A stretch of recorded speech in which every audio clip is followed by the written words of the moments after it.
Hoje a gente vai conversar sobre duas uvas clássicas dentro do mundo dos vinhos e eu tenho certeza que muita gente que está aí assistindo é fã de pelo menos uma dessas duas. Eu estou falando da Pinot Noir e da Cabernet Franc, mas olha, elas são bem diferentes entre si e eu quero saber aí quem torce para o time Pinot Noir e quem torce para o time Cabernet Franc. Bora descobrir? Olá, eu sou o sommelier Rodrigo Ferraz, porta-voz de vinhos da Adega do Pão, e essa batalha tá demais, né? Pinot Noir e Cabernet Franc, você sabe que são duas das minhas uvas prediletas, porque elas de fato conquistaram paladares aí em volta do mundo todo, só que, como eu disse, cada uma tem o seu perfil. Cada uma é muito única, né? Apesar das duas serem francesas, né, e terem saído de lá para o resto do mundo, elas carregaram perfis de aromas, de sabores bem diferentes. A Pinot Noir, começando por ela, e até para me ajudar aqui a apresentar, eu trouxe o Fin del Mundo Reserva Pinot Noir, que é da bodega del Fin del Mundo, lá da Patagônia, na Argentina. Eu adoro essa vinícola, até é engraçado porque quando eu comecei no mundo dos vinhos, essa foi uma das primeiras vinícolas que eu tive contato. Eu fiz uma viagem lá para a Argentina mesmo e estavam lá, na verdade, os vinhos da bodega del Fin del Mundo, e até hoje ela é uma referência mesmo no universo do vinho, até por conta da elegância, né, dos seus vinhos no geral. Assim. O Pinot Noir ele vai muito para essa linha de elegância, mas tem outros rótulos que eu já provei dessa mesma vinícola que vão para essa mesma linha. E se a gente for resumir essa variedade em uma única expressão, seria a dama elegante do vinho. Mas por que eu estou dizendo isso? Porque é literal mesmo. Ela é super elegante. Os vinhos elaborados com ela costumam trazer uma delicadeza, né? Tanto que numa escala de intensidade, né? Se a gente for pegar numa escala de 1 a 5, eu diria que ela fica entre 1 e no máximo 3, né? Então seria um 2 ali, para ser justo, porque os vinhos eles trazem esse corpo, essa estrutura mais leve, esses aromas mais delicados, até a cor de um Pinot Noir, quando você coloca ele na taça e ele é um Pinot Noir típico, né? Sem muito estágio em barrica de carvalho, ele vai trazer uma tonalidade mais fina, um rubi ou um púrpura até, mais translúcido, né? Que a gente consegue enxergar o dedo atrás da taça. Até vou pedir aqui ajuda para o nosso famigerado papelzinho branco, chegou aqui, ó, para mostrar essa cor bonita para vocês, ó. Realmente, dá para enxergar aqui fácil o dedo atrás da taça, os halos, nesse caso aqui, ainda estão ligeiramente acastanhados, mas isso é até uma tipicidade de Pinot Noir mesmo. Tchau, papelzinho. Que os vinhos eles ganham essas notas, esses halos mesmo, acastanhados com pouca idade, né? Isso é uma tipicidade dessa variedade. E o perfil aromático é mais refinado. Mas aí que tá, ela não é refinada só no perfil aromático não, viu? Porque eu preciso confessar que ela é uma casta mais difícil de cultivo, no campo mesmo. Ela exige mais cuidados que outras variedades que a gente está acostumado a ver por aí. Então, é super comum quando você encontra uma linha de vinhos da mesma vinícola, e aí tem várias castas diferentes, né? Tem Malbec, Cabernet Sauvignon, Merlot, e aí chega na Pinot Noir, não é difícil de você encontrar o Pinot Noir numa faixa de preço acima dos demais. É justamente por causa desse cuidado extra que ela exige no campo. É isso aí, ela é refinada, galera. E com relação aos aromas e sabores, o que você costuma encontrar na taça de um legítimo Pinot Noir? Frutas silvestres, assim, morango, cereja, framboesa. É comum também perceber algumas notas florais, de flores mesmo, flores recém-colhidas ali, né? Não é flor seca, não, flor que tá viva ali ainda, sabe? Trazendo o perfume. E se o vinho for de um clima mais frio, aí podem aparecer algumas notas mais terrosas, como cogumelos, trufas, mas isso você costuma pegar naqueles vinhos mais evoluídos, né, de safras mais antigas, aí sim esses aromas aparecem. E tem uma região no mundo que é muito famosa por Pinot Noir, chamada Borgonha. Inclusive, esse é o berço da Pinot Noir, né? A Borgonha, na França, foi lá exatamente que a Pinot Noir nasceu. Mas hoje em dia tem outras regiões do planeta que já vêm fazendo bons vinhos com ela há algum tempo. Eu vou destacar para você, Oregon e Califórnia, lá nos Estados Unidos, Nova Zelândia tem ótimos vinhos de Pinot Noir, Chile e Alemanha. Só que na Alemanha o nome dela é Spätburgunder. Sabia disso?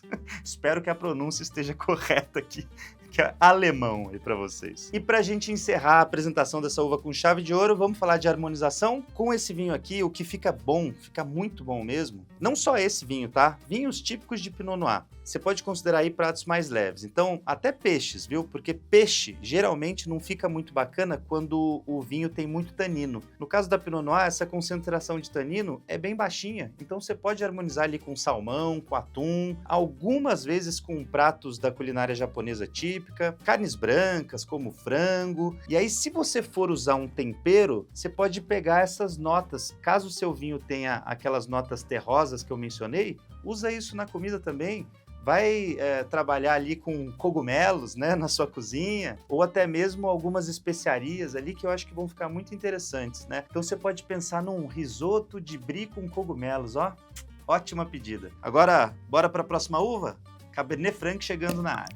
E para me ajudar a apresentar essa segunda uva para vocês, eu trouxe o Perro Callejero. Aqui o rótulo dele, super descolado, descontraído, de um cachorrinho buscando seu osso, né? Tá aqui, gostei desse rótulo. Vamos abrir ele e já conhecer o que essa uva tem para nos mostrar.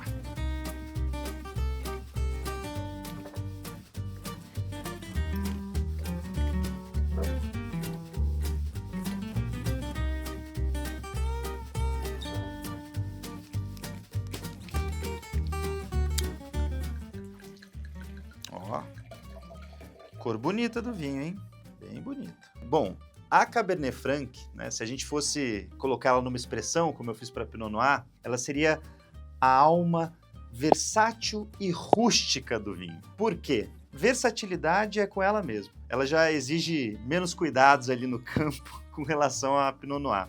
E não é só isso, não. Os vinhos dela também estão numa escala mais equilibrada de intensidade, né? A Pinot Noir tá lá na leveza, como eu disse antes. A Cabernet Franc não. Ela já faz vinhos de médio corpo para leve, mas também de médio corpo para encorpado, né? Ela tem esse espectro aí bem amplo, e isso vai ficar muito na mão do produtor, né? Se ele quiser um vinho mais leve, geralmente essa uva vai estar sendo cultivada em um terroir mais frio e ele não vai depois passar o vinho dele por barrica, por exemplo. Agora, se a gente está falando de um terroir mais quente, como é a Argentina, por exemplo, o vinho já ganha essa estrutura maior, essas notas mais frutadas, né, de uma fruta mais madura, e se ele passar por estágio de barrica, aí sim o vinho também vai ganhar uma estrutura extra ali, vai ganhar um peso de boca, um corpo. Então é por isso que eu disse que ela é versátil.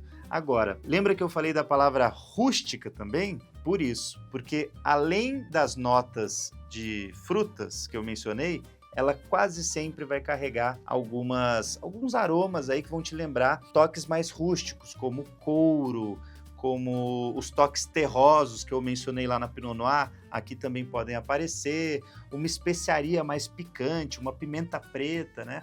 Isso é bem comum de você encontrar nos aromas aqui de um legítimo Cabernet Franc. E as principais áreas de cultivo dessa casta seriam França, e aí eu vou destacar para você Bordeaux e Vale do Loire. Ela é de Bordeaux, o berço dela é Bordeaux. Ela até faz parte da tríade sagrada lá dessa região francesa, que seriam Cabernet Sauvignon, Merlot e Cabernet Franc. Vários vinhos feitos, né, nessa região carregam essas três uvas, ou pelo menos duas delas ali no seu corte, porque essa uva, assim como a Pinot Noir, é clássica. É que a gente está mais habituado, eu acho, aqui no Brasil, a encontrar varietais de Pinot Noir. De Cabernet Franc já não é tão comum assim, né? Eu digo varietal quando o vinho tem uma uva só, né? Quando ele é um monocasta, quando o produtor usou uma uva só para elaborar aquele vinho, porque ela se dá muito bem em cortes, né? Então ela se dá muito bem com outras uvas. Apesar dessa característica rústica que eu mencionei dela, ela vai bem nesses vinhos que o enólogo quer mostrar mais de uma cepa, né? Esses vinhos que carregam muito a assinatura enológica, quer brincar ali com os sabores e aromas de frutas diferentes, de uvas diferentes. A Cabernet Franc, ela vai bem nesse caminho, sabe? Só que, além de França, tem alguns países aí já fazendo bons Cabernet Franc também, e aí nem sempre usando em corte não, aí fazendo varietais mesmo. Vou citar para você Itália, olha isso, é isso mesmo. Lá na Toscana tem produção dessa uva. Argentina, Chile, Estados Unidos e Brasil. É isso mesmo. Tem muito Cabernet Franc brasileiro bom que eu recomendo, assim como esse argentino aqui que está na minha taça, viu?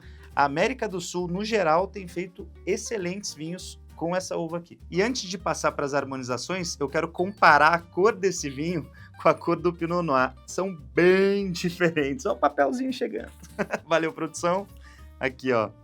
Eu até consigo enxergar meu dedo aqui atrás da taça, mas com muito mais dificuldade que o outro vinho, né? Aqui a gente tem um rubi de média intensidade e os halos ainda são violetas, né? Eles vão para o roxo, para tons de roxo ou até rubi, né? Eles não vão por aquela característica de halo acastanhado, como a gente encontrou no vinho de Pinot Noir. É por isso, esses vinhos aqui, tchau papel, esses vinhos aqui, eles demoram mais tempo para ganhar aqueles halos acastanhados. Tá certo que este aqui ainda é jovem de safra, né, 2023, mas mesmo assim, eles levam mais tempo para perder a tonalidade rubi e ficar mais acastanhado. Bom, com relação às harmonizações, a gente precisa pensar em pratos mais carregados, mais intensos nos sabores e aromas também. Então pensa num ensopado de carne e até você pode aproveitar a rusticidade do vinho e combinar isso com o alimento, porque daí você vai colocar ali as pimentas, algumas especiarias no seu ensopado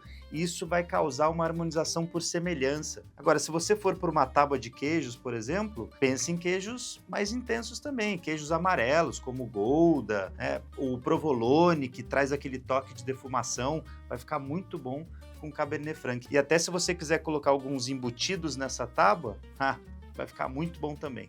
Beleza? Então é isso. Agora eu quero saber a tua opinião. Qual time é o seu?